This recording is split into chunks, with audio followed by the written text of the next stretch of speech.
Hi everybody, I'm Noah Schwartz. Welcome into this week's edition of BluNation. We're here to recap all of this week's biggest sports headlines, both with the Blugolds and elsewhere. Let's get started. We begin tonight with the Blugold softball team and their pair of doubleheaders this weekend against UW-Stevens Point. In Game 1, after a back-and-forth ball game, the Blugolds found themselves down 4-2 in the bottom of the 7th. Things looked pretty bleak until, with 2 runners on, senior outfielder Ellie Decker stepped up to the plate. Decker delivered, blasting a 3-run walk-off homer over the fence and giving Eau Claire the 5-4 victory. In the second game, the Blugolds wouldn't need the late-game heroics as they jumped out to a 3-0 lead in the second inning and never looked back. The Blugold offense kept pace and didn't look back, eventually cruising to another win by an identical 5-4 score. The pair of W's lifts the team's record to 19-7, and they'll look to continue their winning ways tomorrow night against UW Stout. First pitch is at 4. On the other side of the diamond, the Blugold baseball team also took on point in a pair of doubleheaders this weekend. Unfortunately for the Blue Crew, the team's recent struggles have stuck around.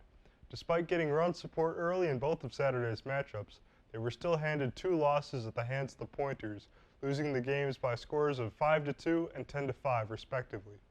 Sunday saw more of the same for the Blugolds. Despite taking a 5-3 lead in the 4th inning, the offense found a rut and ended up losing 14-5. Later that day, Eau Claire again held an early 5-2 lead thanks in part to junior infielder Otto Treichel's second home run of the season. In gut-wrenching fashion, the Blugolds went on to allow their 4th comeback victory in just 2 days as they dropped the game 11-5. The 2 doubleheader sweeps drops the team's record down to 7-21, and the team is in action as we speak, taking on UW-Platteville in a doubleheader.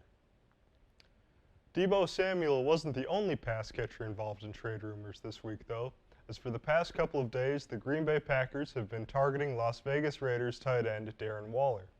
After a lackluster start to his career in Baltimore, Waller has quietly blossomed into arguably the league's best tight end with Vegas. The Packers have been openly desperate for a receiving help since they sent All-Pro wide receiver Davante Adams to Vegas in March. Unfortunately for Packer backers, ESPN's Jeremy Fowler reports that the Raiders aren't interested in dealing Waller for any price, leaving Green Bay's only real hopes of finding someone in the draft. And hey, speak of the devil, the NFL draft is this week. Yeah, who knew? The crown jewel of the league's long list of off-season events kicks off its first round on Thursday night from Las Vegas. Despite a relatively lackluster draft class this year, especially at the quarterback position, the draft is still heavily anticipated by fans across the country. For the second straight year, the Jacksonville Jaguars hold the first overall pick. It's still uncertain who the Jags will select at number 1, but it is expected to be a defensive player. Don't forget to tune into the show next week, where we'll bring you all the latest reactions to all of the best and the worst picks in this year's draft. And for the 3rd story in a row tonight, we're staying in Las Vegas. This time, though, we're moving to the NHL and the Vegas Golden Knights. Since coming into the league in 2017 as an expansion team, the Golden Knights have been consistently competitive, making the playoffs each year and making it to the Stanley Cup final in their inaugural season. That streak of success is on life support right now. MoneyPuck.com, a hockey analytics website, gives Vegas just a 14.6% chance of making the playoffs, a chance that was heavily diminished after a tough loss to San Jose on Sunday night. This was considered nearly an impossibility in November, when the team acquired embattled center and 2015 second overall pick Jack Eichel from the Buffalo Sabres. Eichel was long believed to have been that guy and was just trapped on a losing team in Buffalo.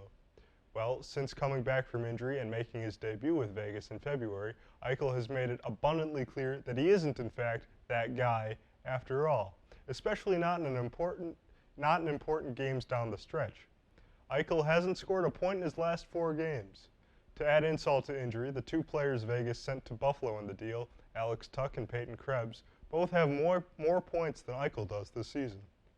There hasn't been any word yet on whether or not Eichel will force another trade out of Vegas this offseason. Now on to women's soccer, where the Afghanistan women's soccer team has played their first game in more than 8 months. The team's players, like millions of others, were forced to flee this summer as the Taliban took over the country. the team played a friendly match against an Australian professional team. Despite the game ending in a 0-0 draw, the fact that the team even found a way to play has been hailed as a victory across the globe. And now, onto college golf, where former NBA star J.R. Smith has been named North Carolina A&T's Academic Athlete of the Year after earning a 4.0 grade point average. The 36-year-old Smith went right to the NBA right after high school.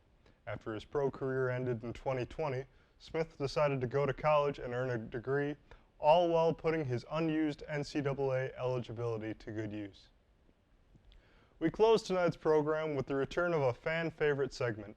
It was gone for a couple weeks, but now it's here again. It's time for tonight's edition of This Week in Sports History. Now, bear with me here, this takes a little bit of explaining. Last week, we reported on Reds president Phil Castellini threatening to move the team to get back at the disgruntled fans in Cincinnati, and then spending the better part of the last 2 weeks walking back those statements and apologizing. Castellini has become the biggest and easiest punching bag in all of baseball. Billboards have been put up all around Cincinnati calling for the family to sell the team, and anyone who has something snarky to say about him says it, and rightly so. But doesn't it feel a little bit overblown to you? Sure, he was condescending, but owners threaten cities with relocation all the time. If you want to see what it really looks like when someone blasts their own fans in the press, you have to go back to the days of arguing managers. Back 39 years ago to April 29, 1983, and Chicago Cubs manager Lee Elia, who unleashed a tirade so profane against his own hometown fans for booing the team that it still gets brought up anytime a coach loses his temper in a press conference. Believe me, this one is the granddaddy of them all. Here's a heavily bleeped excerpt of the rant. We got all these so-called fans that come out there, Cub fans, that are supposed to be behind you, ripping every thing you do. I'll tell you one thing. I hope we get hotter than just to stuff it up them 3,000 people that show up every day. Because if they're the real Chicago fans, they can kiss my right downtown and print it. They're really, really behind you around here. What the am I supposed to do? Go out there and let my players get destroyed every day and be quiet about it for the nickel-dime people that show up? The don't even work. That's why they're out at the game.